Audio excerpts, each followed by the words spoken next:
નમસ્કાર, આપ જોઈ રહ્યા છો સત્યનો સાગર ન્યૂઝ। વિસનગર તાલુકાના ઉમતા ગામે ઉજવાયો જન્માષ્ટમી મહોત્સવ। આરોગ્ય મંત્રી ઋષિકેશ પટેલ રહ્યા ખાસ ઉપસ્થિત। વિસનગર તાલુકાના ઉમતા ગામે છેલ્લા 25 વર્ષથી ગામના યુવક મંડળ દ્વારા ગામના 400 જેટલા યુવાનો જન્માષ્ટમી ઉત્સવ કાર્યક્રમ ઉજવવામાં આવી રહ્યો છે। આ માટે ગામના 400 જેટલા યુવાનો અને 100 જેટલી મહિલાઓ 1 મહિના સુધી પ્રેક્ટિસ કરીને અંગ કસરતના જુદા જુદા દાવ શીખે છે અને આ ઉત્સવમાં રજૂ કરે છે। આજના જન્માષ્ટમી મહોત્સવ નિમિત્તે વિસનગરના ધારાસભ્ય અને આરોગ્ય મંત્રી ઋષિકેશ પટેલ ખાસ હાજર રહી કાર્યક્રમને નિહાળ્યો હતો અને યુવકોની આ તૈયારી અને મહેનતને બિરદાવી હતી। અહીંયા ગામની સર્વ જાતિના લોકો જોડાય છે, ભારતીય સંસ્કૃતિના દર્શન થાય છે। આખું ગામ એક સાથે હર્ષભેર ઉલ્લાસથી ભાગ લે છે અને ગામમાં એકતાના દર્શન થાય છે। આ તહેવાર ઉપરાંત ગામમાં રામનવમી, નવરાત્રિ અને શિવરાત્રિ વગેરે પણ ઉજવવામાં આવે છે।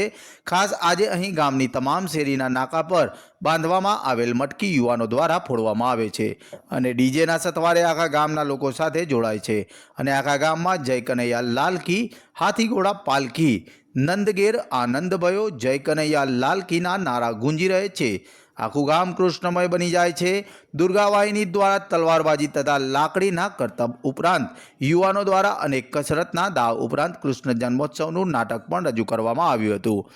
આ કાર્યક્રમમાં ગ્રામજનો ઉપરાંત આરોગ્ય મંત્રી ઋષિકેશભાઈ પટેલ, સાકરચંદ પટેલ, યુનિવર્સિટીના ચેરમેન પ્રકાશભાઈ પટેલ, વિસનગર કોપર સિટી એસોસિએશનના પ્રમુખ રાજુભાઈ પટેલ વગેરે ખાસ ઉપસ્થિત રહ્યા હતા।